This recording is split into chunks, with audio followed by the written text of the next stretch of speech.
All right, let's talk about something that's, well, a huge deal for anyone working with data that has a timestamp on it. I mean, we're talking about TimescaleDB. This thing is an absolute powerhouse. It takes the rock-solid reliability of PostgreSQL and smashes it together with the insane speed you need for time series data. It's pretty cool stuff. So, here's how we're going to break it down. First, we'll get into why time is such a tricky problem in the data world. Then, we'll look at the brilliant solution they came up with using PostgreSQL. After that, we're diving deep into the magic behind what they call hypertables. And finally, we'll see why using good old SQL is actually its secret weapon out in the wild. Okay, first things first. Before we can really appreciate just how clever TimescaleDB is, we've got to wrap our heads around the problem it's built to solve. Because, as soon as you add time into the data equation, things get complicated. Really complicated. So why is this so tough? Well, picture this. Time series data isn't just a trickle. It's a raging, nonstop river of information. New data is constantly flooding in, every second of every day. And at the same time, you've got this massive backlog of older data that you still need, but maybe don't look at as often. Trying to use a traditional database for this, it's like trying to catch that river in a teacup. It just gets overwhelmed, it chokes on the writes, and the reads slow to a crawl. And look, this isn't some abstract academic problem. This is happening right now, all around us. We're talking about the data that powers so much of our world. You've got DevOps teams watching server metrics like a hawk. You've got billions, literally billions of IoT devices pinging back data. Then there's the financial world, tracking every single stock trade, and climate scientists modeling massive data sets. It's an absolute fire hose of time-stamped data, and it never stops. So you've got this massive problem. What do you do? Most people would say, okay, let's build a whole new database from scratch. But the folks behind TimescaleDB did something way smarter. They decided, why reinvent the wheel? Instead, they chose to build on top of one of the most trusted, battle-tested foundations out there. Let's rewind to 2017. The founders, Ajay Kulkarni and Mike Friedman, had this really clear goal. They wanted to solve this time series mess, but, and this is the key part, without forcing developers to learn a whole new way of doing things, without making them ditch SQL. And their solution? It was just brilliant. Instead of a whole new database, they built it as an extension for PostgreSQL. And that vision right there says it all. It wasn't just about raw performance, it was about making life easier for developers. Think about it. Suddenly, this massive community of people who already knew and loved PostgreSQL could jump into the world of time series data at scale without having to go back to school to learn some weird new query language. And here's the most crucial point, really.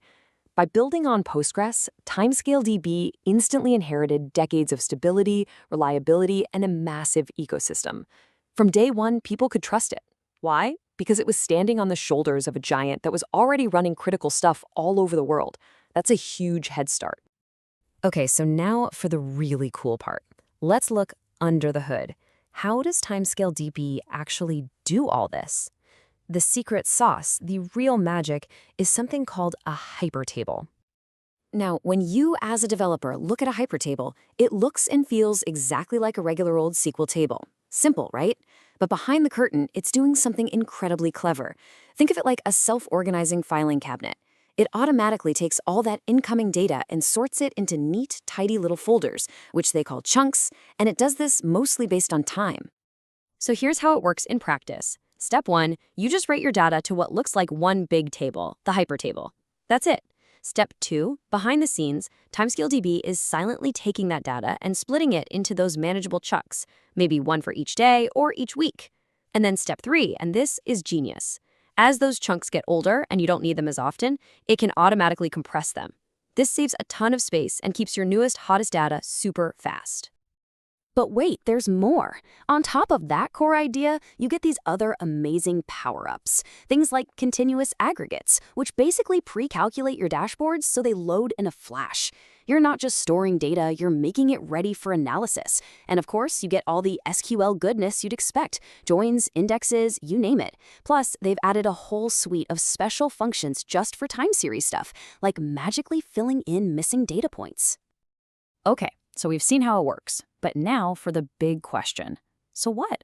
Why does the fact that it's all built on SQL matter so much when you're actually trying to build something in the real world? Well, if you look at who's using it, the story becomes pretty clear. The biggest slice of the pie is DevOps, and that makes perfect sense, right? They need to see performance problems right now, not after the whole system has crashed. Then you've got IoT and finance, which are both just drowning in data points and need super reliable, complex ways to analyze it all. And when you stack it up against the competition, you really see where it shines. Yeah, other databases are fast, but they often make you give something up. Maybe you don't get full SQL, or maybe you can't easily join your time series data with your regular business data, like, say, matching up sensor readings with a list of your customers. TimescaleDB doesn't make you choose. You get the time series speed and all the relational power of Postgres. It's the best of both worlds. So if there's one thing to remember, it's this. You get the comfort and power of a language you already know, SQL, with the crazy fast performance you'd expect from a purpose-built, specialized database. No compromises. That's the magic right there. And that really leaves us with a big question for the future, doesn't it? As more and more of the data in our world is time-stamped, is the line between a normal database and a time series database just going to disappear? It seems like pretty soon, every database is going to need a solid time series strategy. Makes you wonder who's going to follow Timescale's lead, right? Definitely something to think about. Thanks so much for tuning in.